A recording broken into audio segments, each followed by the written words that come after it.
पहली चीज़ तो ये है कि आपके पास अगर आपने पीटीसीएल का राउटर एक्सेस करना हो तो हम क्या करते हैं कि आप वाईफाई से कनेक्ट कर लें पीटीसीएल के। उसके बाद आप इस आईपी एड्रेस पे जाते हैं 192.168.1.1। तो अगर आप बेसिकली यहाँ पे चेक करो तो ये जो आपके पास पार्ट है यहाँ पे 3, ये आपके सबनेट के, ये आपके नेटवर्क की आईडी है यहाँ पे। और खाली आखिरी वाला जो बाइट होता है ये आपकी होस्ट की आईडी होती है। तो उन्होंने जो फर्स्ट जो आईपी एड्रेस होगा यहाँ पे वो उन्होंने राउटर को असाइन किया हुआ .1 वाला। तो आपको इसके बाद वाले आईपी एड्रेस मिल रहे होते हैं। फिर उसके बाद जब आप इस वेबसाइट पे जाओगे तो आपके पास यूजर नेम लॉगिन का आपके पास प्रॉम्प्ट आएगा। तो आपके पास दो तरह के मोड्स हैं यहाँ पे, आप तो रीड ओनली मोड पे चले जाओ या आप एडमिन मोड पे चले जाओ। अगर आप यूजर लिखते हो, यूजर नेम भी यूजर है, पासवर्ड भी यूजर है आपके पास, तो फिर आप रीड ओनली मोड में जाओगे। लेकिन अगर आप एडमिन लिखते हो तो आप फिर एडमिनिस्ट्रेटर मोड में जाओगे। तो ये हम यहाँ पे करके देखते हैं।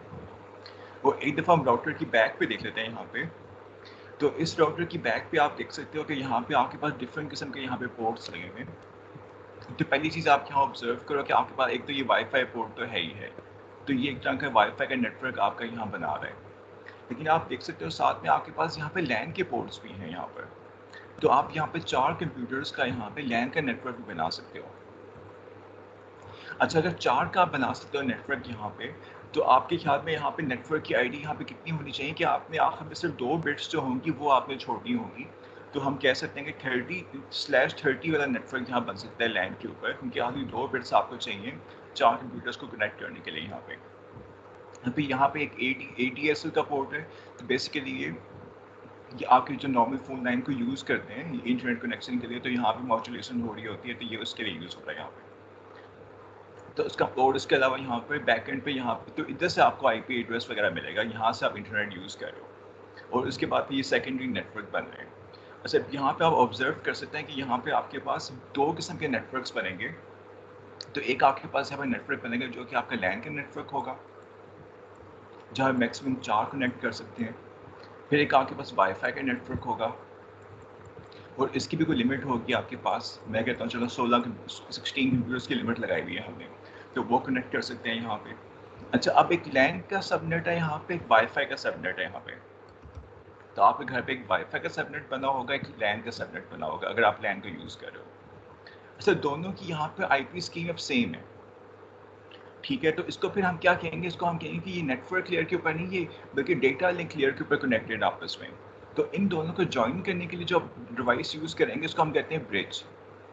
तो इसको हम राउटर नहीं कहेंगे, क्योंकि राउटर में क्या होता है, डिफरेंट आईपी स्कीम्स होती हैं आपके पास।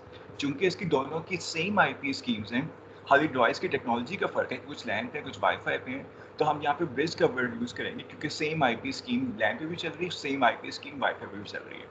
तो यहाँ पे आपके पास एक ब्रिज आएगा यहाँ पे। सर जी जी। सर अगर लाइक मैंने 24 कनेक्शन अलाउ किए हैं तो क्या वो ऐसे होगा कि वाईफाई के लिए 20 और लैन के लिए 4? नहीं नहीं, जो नॉर्मली हम पीटीसीएल की सेटिंग्स में करते हैं ना, 24 में वाईफाई को कह रहा होता है वो। Okay sir. अच्छा, तो ये ब्रिज होगा तो ये डेटा लिंक लेयर पे काम करता है। तो ये इसमें दोनों नेटवर्क्स को यहाँ पे इंटर ऑपरेट करवाने के लिए काम की, दोनों की अपनी अपनी आईपी स्कीम्स नहीं होंगी। तो इसका मतलब कि हमें यहाँ पे सबनेट का वर्ड नहीं यूज़ करना चाहिए। हम कह सकते हैं कि डिफरेंट टाइप ऑफ नेटवर्क्स हैं, लेकिन सबनेट नहीं है। इनके सबनेट में डिफरेंट स्कीम्स होती हैं, तो हम सबनेट नहीं कहते, इसको डिफरेंट टाइप ऑफ नेटवर्क कह देते हैं। और उसके बाद यहाँ पे क्या होगा, फिर इस ब्रिज के साथ यहाँ पे राउटर कनेक्ट होगा, एक गेटवे कनेक्ट होगा बेसिकली। उसको हम गेटवे कह रहे हैं। ये गेटवे क्या करेगा, ये बेसिकली आपकी पीटीसीएल के डिवाइस को एक सिंगल आईपी एड्रेस मिला होगा। मैं भी कहता हूँ मैं यहाँ पे 5.7.9 समथिंग कुछ .11 कुछ कर लो, जो आपको एक्चुअल आईपी एड्रेस मिला हुआ है वो एक सिंगल आईपी एड्रेस है। तो अब आपने इंटरनेट के साथ कनेक्ट करने के लिए अपने नेटवर्क को यहाँ पर ये गेटवे यूज़ करना पड़ेगा यहाँ पे। तो ये इसको हम गेटवे कह रहे हैं, क्योंकि ये इंटरनेट आपको एक्सेस प्रोवाइड कर रहा है, तो आप उसको राउटर भी कह सकते हो। तो इसका मतलब है कि इस पीटीसीएल की बॉक्स के अंदर लैन के कार्ड्स भी लगे हुए हैं सारे के सारे, इंटरनेट भी है, वाईफाई की टेक्नोलॉजी भी है, इसके अंदर ब्रिज भी लगा हुआ है, उसके अंदर इंटरनेट का गेटवे भी है, इसके अंदर डीमोडुलेटर भी है। तो इसके अंदर ढेर सारी टेक्नोलॉजीज हैं, सारी मिक्स की हुई यहाँ पे। तो ये काफ़ी अच्छा खासा पावरफुल बॉक्स है, कोई इसके अंदर कोई एक चीज़ नहीं है, इसके अंदर मल्टीपल चीज़ें हैं। तो ये खाली वाईफाई के राउटर नहीं है, बल्कि लैन का यहाँ पे इसके अंदर स्विच भी लगा हुआ है। तो ये स्विच है लैन का यहाँ पे, तो इसको हम कहेंगे लैन का स्विच भी लगा हुआ है यहाँ पे। फिर यहाँ पे ब्रिज भी लगा हुआ है यहाँ पे। तो उसके अलावा यहाँ पे गेटवे भी लगा हुआ है, उसके अंदर राउटर भी लगा हुआ है यहाँ पे। तो अब यहाँ पे ये है कि हम सबकी थोड़ी बहुत सेटिंग्स यहाँ पे कॉन्फ़िगर कर सकते हैं, तो उनको हम यहाँ पे करके चेक करते हैं। तो हमने क्या करना है, यहाँ पे क्रोम को ओपन करना है और फिर हम यहाँ पे जाते हैं 192.168.1.1। अच्छा, आपको याद होगा 192 सीरीज़ जो थी वो नेट प्रोटोकॉल में अलाउड होती है हमें, कि इस सीरीज़ की अगर आईपी यूज़ करते हो तो आप इस पर नेट अप्लाई कर सकते हो, यानी कि आईपी शेयरिंग कर सकते हो। तो इसलिए हम यहाँ पे यूज़ करें। अच्छा, तो हम यहाँ पे एडमिन से लॉगिन कर लेते हैं। यूज़र में आपके पास लिमिटेड ऑप्शंस आएंगे यहाँ पर, और फिर इसको हम यहाँ पे रिफ्रेश करके देखते हैं तो आपके पास ये ओपन हो गया है यहाँ पे। सर वो यूजर से नहीं होता। अच्छा, किसी ने आपका चेंज कर दिया होगा पासवर्ड बाय डिफॉल्ट वाला, फिर तो अगर आप लोग को नया बॉक्स बाय करें फिर होता है, लेकिन अगर किसी ने चेंज कर दिया एक दफ़ा फिर नहीं हो सकता उसका। तो लेकिन सर उसके अंदर भी तो वो लिखा होता है ना बैक एंड पे कि हाँ ऊपर एडमिन लिखना है और नीचे जो लिखना है वो पासवर्ड लिखा होता है सर। जी जी, जो जब भी आप आपके डिफरेंट किस्म के बॉक्सेस हैं, हर एक डिफरेंट है, लेकिन मोस्ट ऑफ डिवाइसेस में ना बाय डिफॉल्ट ये दोनों में से कोई एक तो चल जाएगा आपके पास, ना तो एडमिन चल जाएगा, लेकिन जो बहुत पुराने बॉक्सेस थे उनमें यूज़र भी चलता था, अब उन्होंने चेंज ना कर दिया हो कहीं, तो उससे कोई बड़ा फ़र्क नहीं पड़ता। चलें, अच्छा अब देखें यहाँ पे आपके पास डिवाइस इन्फो आ गई। अब ज़रा इधर यहाँ पे इंपॉर्टेंट चीज़ एक देख लेते हैं। अगर हम यहाँ पे इसका एक स्क्रीनशॉट ले लें, यहाँ पे आप नोट कर सकते हो कि आपके पास यहाँ पर अपलिंक स्पीड और डाउनलिंक स्पीड में फ़र्क आ रहा है यहाँ पे। तो देख सकते हो यहाँ पे ये आपके पास अपलिंक स्पीड है, अपलोड की स्पीड है, और यहाँ के पास डाउनलोड की स्पीड है। अपलोड की स्पीड यहाँ पे क्या कह रहे हैं 1 Mbps है, और डाउनलोड की 9 Mbps है। जी, तो आप बता सकते हैं कि ये इसने इस तरह से क्यों डिवाइड किया हुआ अपनी बैंडविड्थ को 1/9 की रेशो में डिवाइड किया हुआ यहाँ पे, उसने 5/5 से क्यों नहीं डिवाइड किया हुआ? कोई बता सकता है यहाँ पे क्यों 1/9 के रेशो यूज़ किया हुआ, 5/5 से क्यों नहीं किया हुआ? सर माइट भी जो उसका सर्वर है वो उस पर ज़्यादा लोड ना पड़े। और जी एक वैसे तो पीसीएल की काफ़ी ज़्यादा कम होती है अपलोडिंग स्पीड से जी हाँ, वो एज यहाँ पे कम्पेयर लिखा हुआ है ना। To Java. सर डाउनलोडिंग ज़्यादा रिक्वायर्ड होती है कस्टमर से, तो इसलिए उसको ज़्यादा रखा हुआ है। जी जी बिल्कुल, एक्चुअली अगर हम पैटर्न्स देखें ना लोगों की कंजम्पशन का, तो उसमें लोग डाउनलोड ही कर रहे होते हैं, अपलोड बहुत कम कर रहे होते हैं, तो इसलिए उन्होंने यहाँ पे कम रखी हुई है स्पीड, और कोई बचा नहीं है यहाँ पे। तो उन्होंने कहा रिक्वायरमेंट डाउनलोड की ज़्यादा है, तो ज़्यादा बैंडविड्थ यहाँ पे डाउनलोड को दे दो और बहुत कम अपलोड पे दे दो।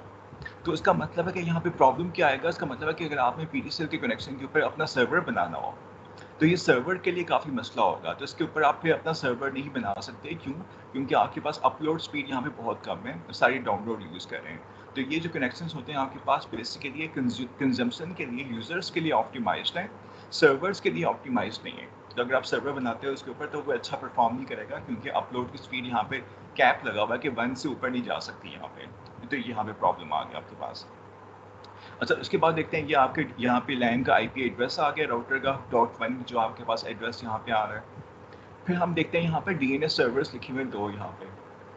तो ये फर्स्ट जो 39.39.39.39 है, ये बेसिकली पीटीसीएल का डीएनएस सर्वर है यहाँ पर। तो पीटीसीएल खुद से यहाँ पे आपकी यूआरएल को कन्वर्ट करके बताता है कि इस यूआरएल का आईपी एड्रेस क्या होगा।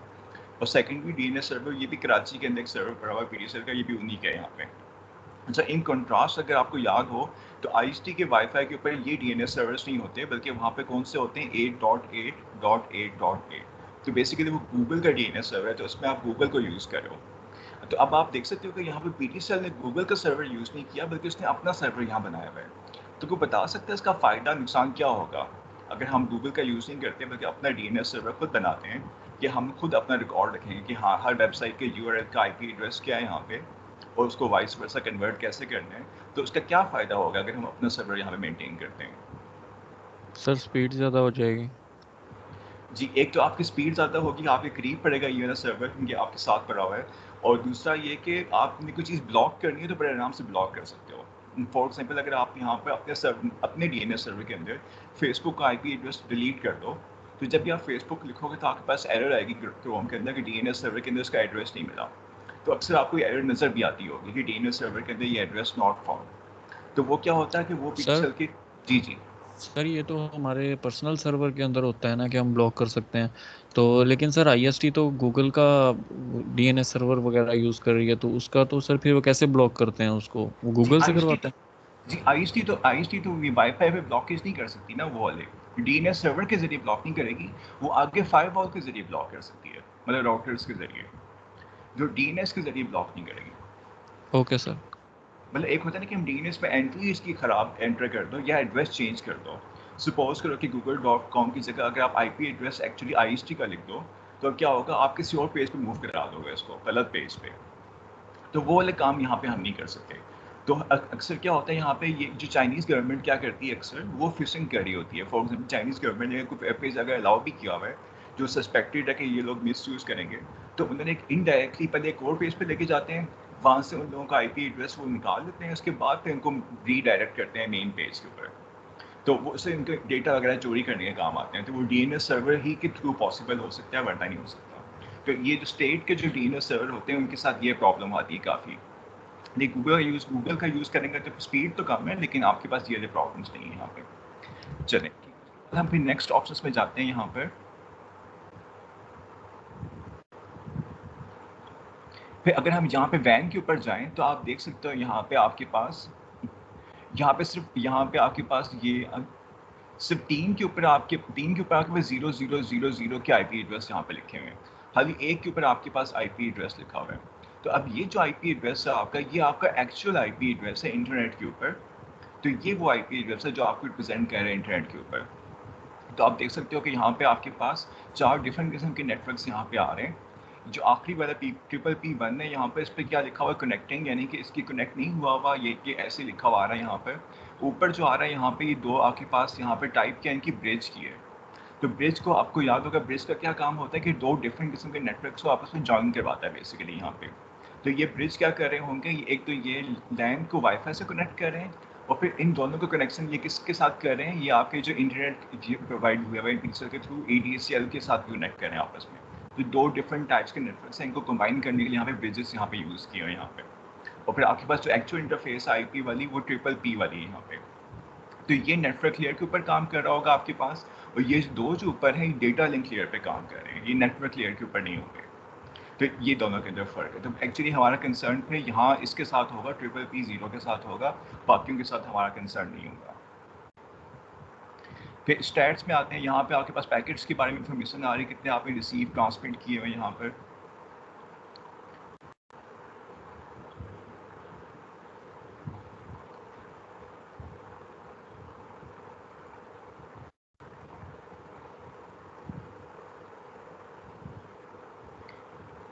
अच्छा, यहाँ पे अगर ARP के ऊपर आओ, तो ARP प्रोटोकॉल होता है जो कि हम डेटा लिंक लेयर में पढ़ेंगे अगले चैप्टर के अंदर जाके। इसका मतलब होता है एड्रेस रेजोल्यूशन प्रोटोकॉल।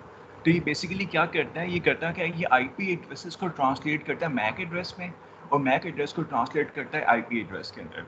तो उन्होंने क्या किया होता है, टेबल सा बनाया हुआ है यहाँ पे कि इस वक्त आपके 3 डिवाइसेस कनेक्टेड हैं PTCL के साथ, उन तीनों के यहाँ पे मैक एड्रेस के हैं, और उनको हमने क्या किया, यहाँ पे IP एड्रेस असाइन किए हुए यहाँ पे। तो अगर मैं यहाँ पे .1.4 है यहाँ पे, तो इसका मतलब कि मेरा यहाँ पे ये मैक एड्रेस उसने यहाँ पे स्टोर किया हुआ है अपने पास।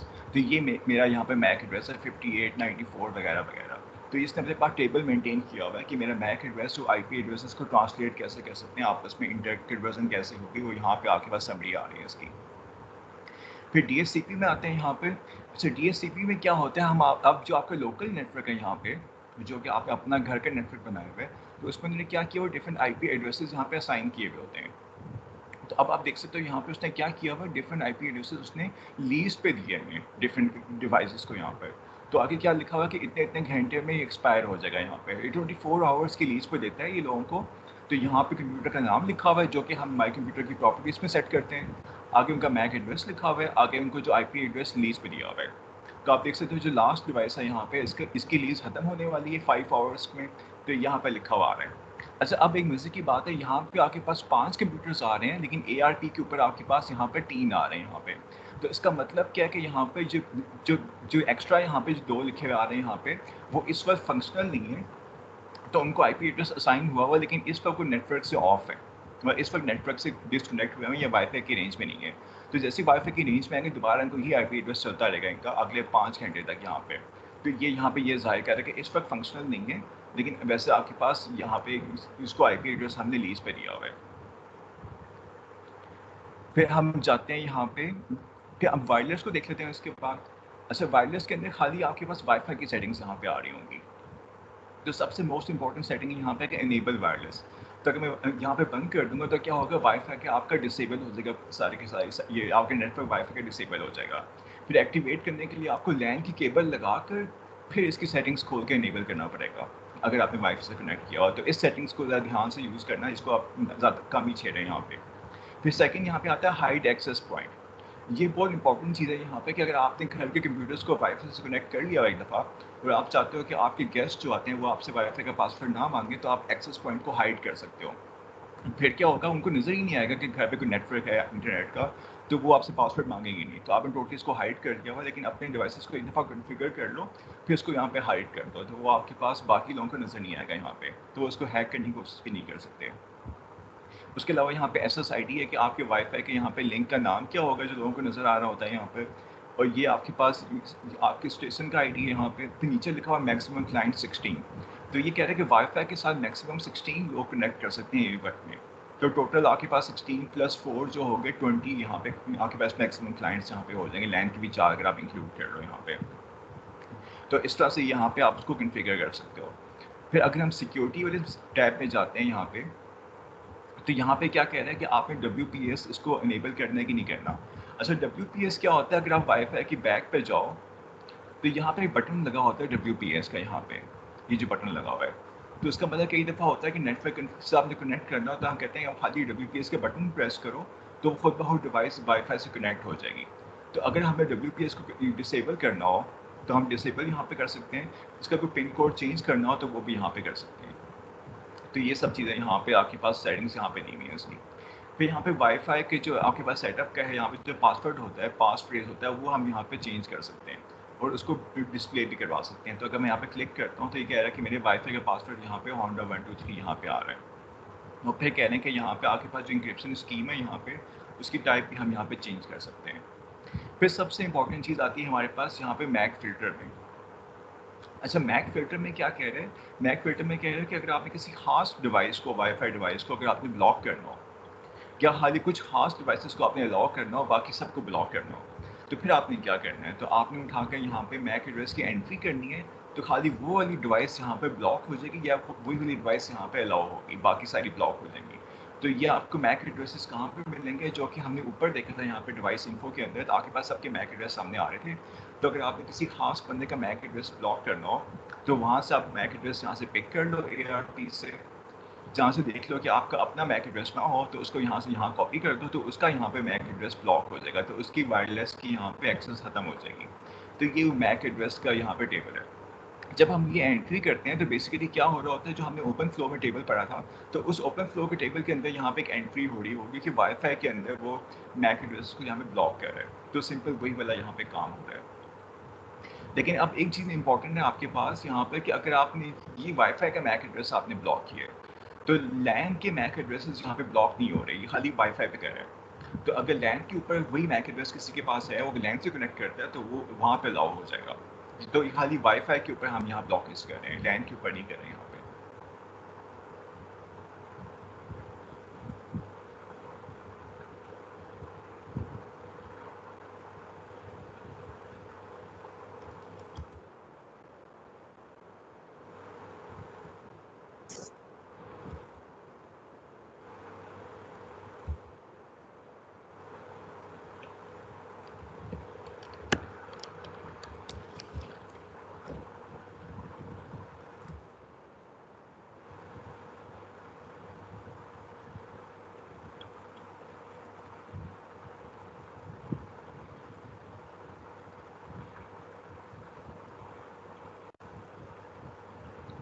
अच्छा, उसके बाद जाते हैं हम एडवांस सेटअप के ऊपर जाते हैं।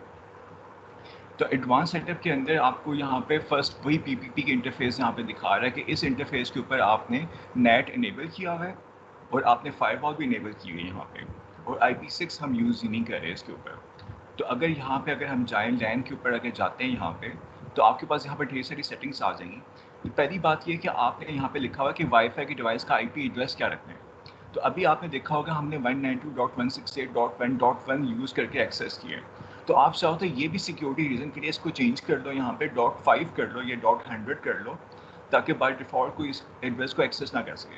तो ये भी आपके ऊपर है कि आप चाहो तो ये एड्रेस चेंज कर सकते हो यहाँ पर। तो फिर बाय डिफ़ॉल्ट उसको ये एड्रेस 1 का असाइन नहीं होगा, बल्कि कोई और एड्रेस भी असाइन करवा सकते हो यहाँ पे। अगर फिर हम नीचे सीरीज चेंज करना चाहें तो वो क्या पॉसिबल है? जी सीरीज़ ये भी कर वन सकते हो, फिर आपको सबनेट मास्क भी चेंज करना पड़ेगा उसके हिसाब से, तो उसके अकॉर्डिंगली भी चेंज करना। Okay sir.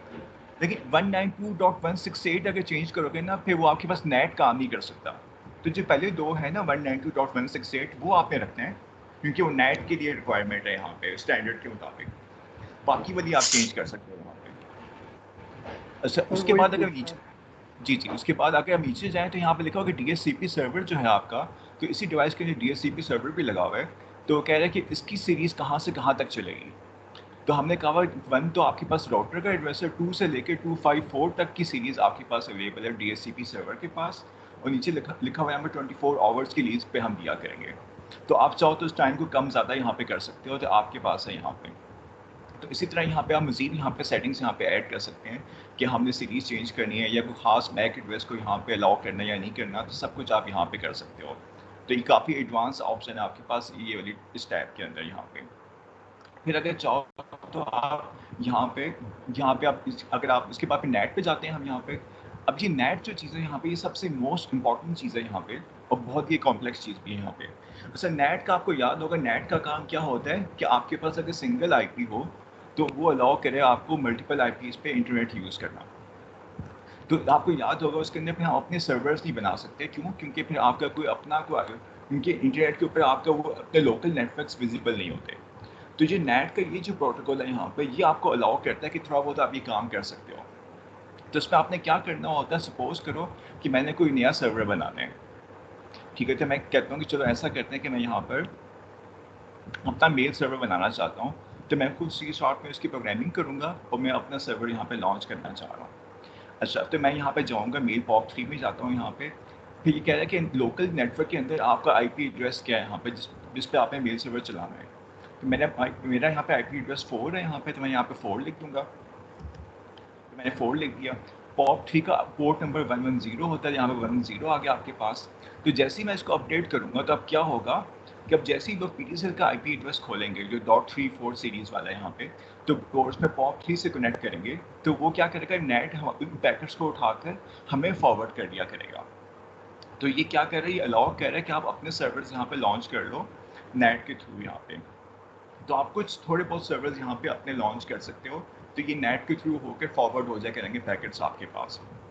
लेकिन आपको पता होगा इसमें मसला क्या है कि चूंकि पीटीसीएल का आईपी एड्रेस हर वक्त चेंज हो रहा होता है, हर थोड़ी देर के बाद चेंज हो जाता है, जब भी आप डिस्कनेक्ट हो गए आपके चेंज हो जाएगा यहाँ पे। तो ये वाली यहाँ पे प्रॉब्लम है। और दूसरी बात ये कि वाईफाई के नेटवर्क पे भी आपके पास लीज पे होते हैं एड्रेसेस, तो वो भी थोड़ी देर के बाद चेंज हो जाया करेंगे यहाँ पे। तो ये दो मसले हैं, वरना कोई यहाँ पे ये बहुत अच्छी स्कीम है, आप यूज़ कर सकते हो। तो अगर आप स्टैटिक आईपी बाय कर लो पीटीसीएल से, तो ये बहुत अच्छा तरीके से सर्वर लॉन्च करने के लिए यहाँ पे हमारे पास। उसके बाद फिर हम आते हैं सिक्योरिटी वाली टैब के ऊपर। तो अब आप देख सकते हो कि ऑलमोस्ट ये वही टेबल लग रहा है देखने के अंदर, जो कि हमारे पास ओपन फ्लो वाले प्रोटोकॉल में था, कि अगर आपने किसी खास सीरीज़ के आईपी एड्रेस को ब्लॉक करना हो, तो बता दो कि इस प्रीफिक्स को ब्लॉक कर दें यहाँ पे। अगर आपने खास प्रोटोकॉल को ब्लॉक करना हो, जैसे आपने यूडीपी को ब्लॉक करना, यूडीपी को ब्लॉक कर लो यहाँ पे। कोई आपने खास पोर्ट्स को ब्लॉक करना हो, तो यहाँ पे किसी खास पोर्ट को ब्लॉक कर लो।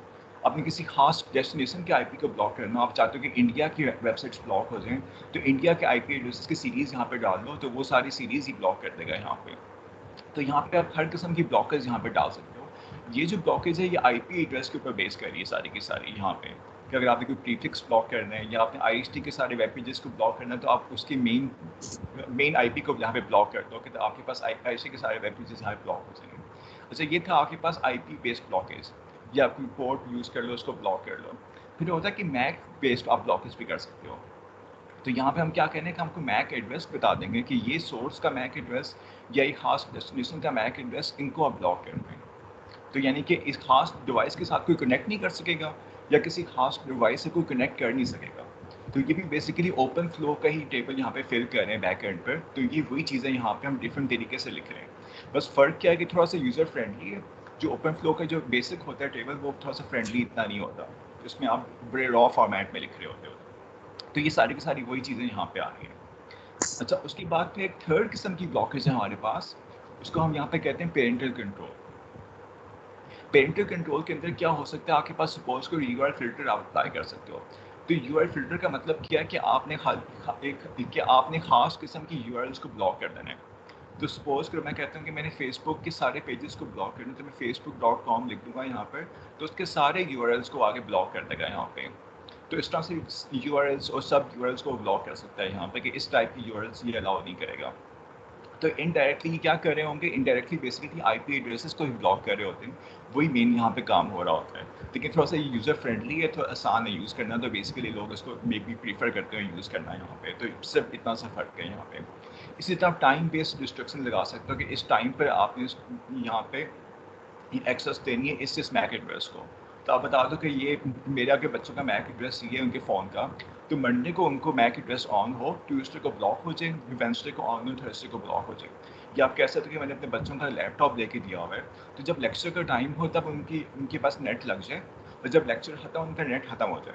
तो यहाँ पे हम इस जगह पे जाके सेटिंग करेंगे ये वाली, क्या टाइम बेस्ड आपने एक्सेस देनी हो किसी को मैक एड्रेस की बेस पर, तो यहाँ पे ले सकते हैं। तो ये भी काफ़ी अच्छी एडवांस फीचर है यहाँ पे जो आपके यहाँ पे अवेलेबल है। अच्छा, फिर उसके बाद हम जाते हैं यहाँ पे राउटिंग के ऊपर। राउटिंग के अंदर बेसिकली ज़्यादा ऑप्शंस आपके पास नहीं है, क्योंकि हमें पता है यहाँ पे इसके अंदर बाय डिफ़ॉल्ट इनके अपनी प्रोटोकॉल्स यहाँ पे काम कर रहे होते हैं, तो इसमें कोई ख़ास आपके पास यहाँ पे ऑप्शन नहीं है यहाँ पे। लेकिन अगर आपने कोई स्टैटिक रूट डिफ़ाइन करना हो कि आपके सारे पैकेट्स यहाँ से हो के गुजरें, तो वो ये काम आप यहाँ पे कर सकते हो। तो सपोज करो कि आप चाहते हो कि आप अपने घर के सारे पैकेट्स को मॉनिटर करना चाहते हो, जितनी भी ट्रैफिक आ रही है यहाँ पे, तो आप क्या कर सकते हो, आप एक नया राउटर ख़रीद के ले आओ, उस राउटर को कनेक्ट कर लो यहाँ पे पीटीसीएल के राउटर के साथ। फिर यहाँ पे एक स्टैटिक रूट डिफाइन कर दो कि आपके पास जो भी पैकेट होगा पहले आपका उस राउटर के पैकेट पे राउटर पे जाएगा, फिर वहाँ से हो के फॉरवर्ड हुआ करेगा। तो यहाँ पे आप रूट फिक्स कर लो, तो आप सारे पैकेट्स को मॉनिटर कर सकते हो। तो इस तरह के काम हम यहाँ पे कर सकते हैं, स्टैटिक रूट डिफाइन कर सकते हैं, लेकिन डायनेमिक रूट का आपको पता चेंज हो रहा होता है हर वक्त यहाँ पे। फिर आपके पास यहाँ पे RIP एक प्रोटोकॉल होता है यहाँ पे, रिप प्रोटोकॉल, तो ये भी आपके पास लिंक स्टेट वाला प्रोटोकॉल होता है यहाँ पे। तो इसका तो ये भी आप छोटे से नेटवर्क के ऊपर आप चाहो तो अनेबल कर सकते हो यहाँ पे। तो रिप यहाँ पे बाय डिफ़ॉल्ट इनेबल नहीं होता, क्योंकि नेट के साथ ना रिप काम नहीं कर सकता यहाँ पे। तो ये मसला है यहाँ पे, अगर नेट चल रहा हो तो फिर रिप नहीं काम करता, तो इसलिए यहाँ पे बाय डिफ़ॉल्ट डिसेबल होता है। फिर DNS के अंदर जाएँ तो DNS के अंदर हम DNS सर्वर अपने चेंज भी कर सकते हैं। तो अगर आप चाहो यहाँ तो अपने DNS सर्वर्स यहाँ पे लिख लो, बेशक आप गूगल को डिफाइन कर लो या अपना बना लो यहाँ पे। तो ये जो सर्वर्स होंगे, ये आपका अपने कंप्यूटर भी यहाँ पे हो सकता है, या अपना सर्वर खुद से बना लो 192.series के ऊपर, और यहाँ पे वो IP एड्रेस यहाँ पे लिख लो। तो हर कोई जो भी इंटरनेट यूज़ करेगा उसकी सारी रिक्वेस्ट पहले आपके पास आएंगी, आपसे उसको IP एड्रेस मिलेगा, तब वो जाके उसको एक्सेस किया करेगा। तो ये भी बड़ा अच्छा तरीका है यहाँ पे फिल्टरिंग। गूगल का दे सकते हैं सर्वर? जी जी बिल्कुल, गूगल का भी ले सकते हैं यहाँ पे, बस स्पीड का कॉम्प्रोमाइज़ आएगा आपके पास, बाकी कोई मसला नहीं है।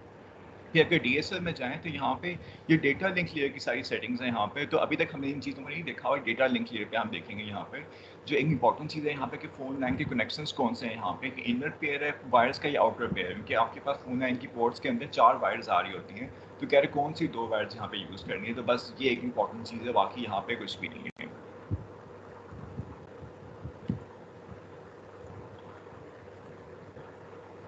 तो यहाँ तक हम आ गए। उसके बाद हम देखते हैं कि आपके पास यहाँ पे मैनेजमेंट के अंदर आ जाते हैं। तो मैनेजमेंट के अंदर सबसे इंपॉर्टेंट चीज़ है कि आप चीज़ों की बैकअप ले सकते हो यहाँ पे। तो अगर आप बैकअप ले दो, उसके बाद एक्सपेरिमेंट करो, तो आपके पास एक बैकअप फाइल आ जाएगी सारी राउटर की कॉन्फ़िगरेशन सेटिंग्स की यहाँ पे। तो यहाँ से आप बैकअप लेते हो, यहाँ से फिर रीस्टोर करते हो इसको। फिर आपके पास सिस्टम लॉग होता है, इसके अंदर बड़े बड़े इंसिडेंट्स के यहाँ पे एक लॉग बन रहा होता है। फिर सबसे इंपॉर्टेंट चीज़ है यहाँ पे कि TR069 क्लाइंट। अच्छा, ये बहुत इंपॉर्टेंट चीज़ है यहाँ पे। ये बेसिकली क्या चीज़ है, ये होता है कि जो PDCL वाले खुद जो बैठे हुए हैं यहाँ पे, उनके पास यहाँ पे आपने एक्सेस दी हुई है कि वो चाहें तो आपके राउटर को बैठ कर एक्सेस कर सकते हैं रिमोटली। यानी अगर आपका नेट ख़राब होता है तो वो रिमोटली बैठ के यहाँ पे एक्सेस कर लेंगे, उसको रीस्टार्ट कर सकते हैं, कुछ सेटिंग्स की चेंज कर सकते हैं। तो वो कैसे करेंगे काम, तो उनके पास ये एक्सेस की URL यहाँ पे दी हुई है, आपने यहाँ पे उनका यूज़र नेम यहाँ पे दिया हुआ है, उनका पासवर्ड हमने यहाँ पे दिया हुआ है, जो कि हम यहाँ पे देख भी सकते हैं कि पासवर्ड इनका क्या है। तो अगर मैं यहाँ पे टेक्स्ट लिख देता हूँ, उनका पासवर्ड यहाँ पे विजिबल हो गया, तो वो इस पासवर्ड से आपके राउटर को कनेक्ट करके कॉन्फ़िगर कर सकते हैं यहाँ पे। तो ये जो सेटिंग है सारी की सारी इनका एक अपना टूल है यहाँ पे कॉन्फ़िगर करने का, तो उसकी सेटिंग्स यहाँ पे दी हुई हैं। तो अगर आपने ये चीज़ ब्लॉक करनी हो तो यहाँ पे डिसेबल कर दो उसको, तो फिर वो रिमोटली इसको एक्सेस नहीं कर सकते यहाँ पे। तो खाली ये पीएसएल वालों के लिए अपने लिए यहाँ पे ये सेटिंग्स यहाँ पे दी हुई हैं। फिर अगर आप चाहते हो इंटरनेट टाइम आपके पास खुद ब खुद यहाँ पे सिंक्रोनाइज हो रहा हो तो यहाँ पे आप कॉन्फ़िगर कर सकते हो यहाँ पे उसको। फिर ये एक्सेस कंट्रोल है, यहाँ पे जो एडमिन का पासवर्ड है आपका वो आप यहाँ पे चेंज कर सकते हो। तो आपके पास सपोर्ट का भी एक लॉगिन होता है यहाँ पे, इसका भी आप पासवर्ड चेंज कर सकते हो। यूज़र का भी एक पासवर्ड आपका लॉगिन होता है, वो भी आप यहाँ पे चेंज कर सकते हो। तो बेसिकली आपके पास यहाँ पे 3 यूज़र्स बने हुए हैं, एडमिन का, सपोर्ट का और यूज़र का यहाँ पे। तो तीनों का यहाँ पे हम इसका पासवर्ड यहाँ पे चेंज कर सकते हैं यहाँ पे। तो ये कह रहा है कि आपने यहाँ पे कौन-कौन से सर्विसेज़ को यहाँ पे इनेबल किया हुआ है। तो हमने यहाँ पे एचटीटीपी, टेलनेट, एफटीपी चारों का हमने यहाँ पे इनेबल किया हुआ है। तो इसका मतलब कि 4 जो सर्वर्स हैं यहाँ पे ये राउटर के ऊपर रन कर रहे हैं आपके। तो फिर आप खुद से अपना सर्वर ये नहीं बना सकते 4। तो इसका मतलब है कि अगर आप चाहो तो अपने घर के नेटवर्क के ऊपर वेब सर्वर नहीं बना सकते। क्यों? क्योंकि वेब सर्वर यहाँ पे ऑटोमेटिकली पहले का बना हुआ है आपके राउटर के ऊपर। इसी तरह टेलनेट का सर्वर नहीं बना सकते आप, क्योंकि टेलनेट भी आपका राउटर यूज़ कर रहा है यहाँ पे। फिर एफटीपी भी नहीं कर सकते कि ये भी आपका यूज़ कर रहे हैं, और टीएफटीपी भी नहीं कर सकते ये भी यूज़ कर रहे हैं। 4 पोर्ट्स हैं यहाँ पे जो आपका राउटर अभी से यूज़ कर रहे हैं, तो इनके ऊपर आप सर्वर नहीं बना सकते। बाकी किसी भी पोर्ट पे आप सर्वर बना सकते हो अपना। तो ये पूरी लिस्ट आपको यहाँ पे मिल गई। तो जी, तो हमने यहाँ ओवरव्यू उसका देख लिया। किसी के क्वेश्चंस रहते हो तो आप पूछ लो।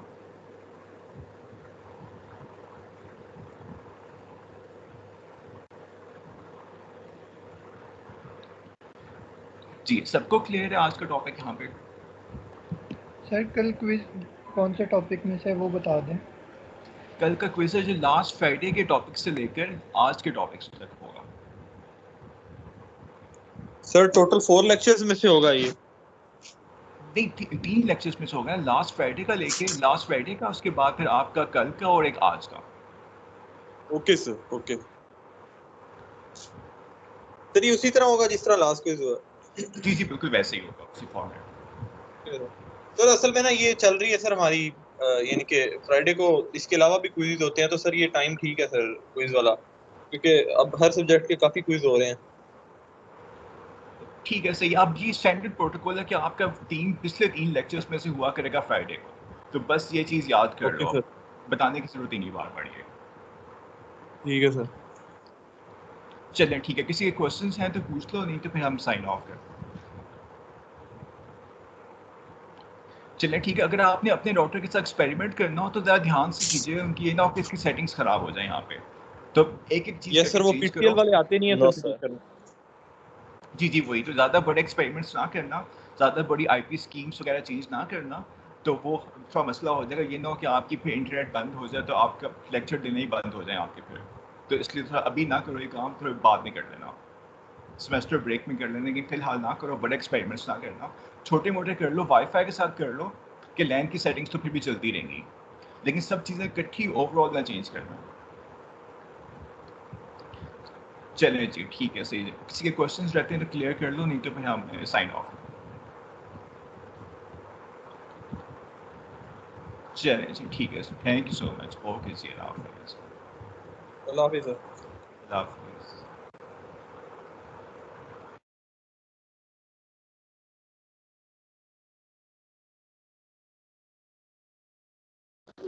सर लास्ट क्विज रिटर्न करने का